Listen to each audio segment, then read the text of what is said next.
Today, we're going to take a look at the Seattle bubble, a sticky, gross, yet beautifully iconic bubble. Please join me for a brief walkthrough in the history of Seattle's gum wall.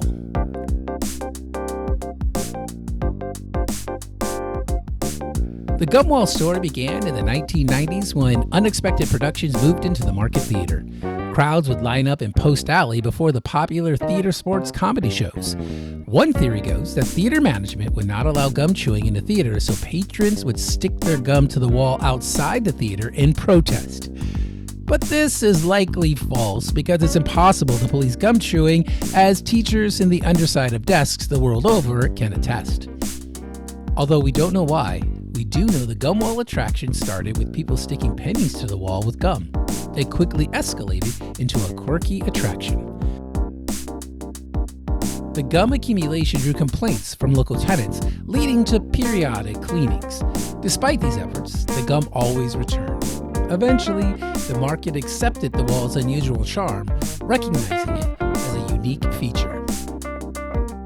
In 2015, after 2 decades of DIY cleaning, Pike Place Market hired professionals to do the job. The crew spent over 130 hours pressure washing and removed over a ton of gum, and were surprised to discover gum layers up to a foot thick in some areas.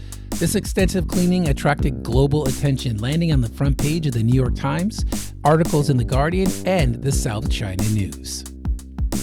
Since then, regular cleanings have been implemented to protect the brick walls from the sugar in the gum.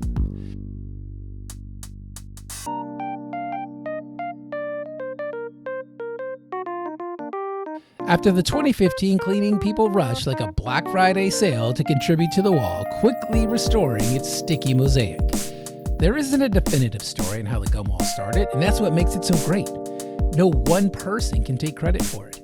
Over 3 decades, thousands of people have, piece by chewed up piece, contributed to the gum wall, which is the ultimate form of collaboration. And that's the very best of the Seattle bubble.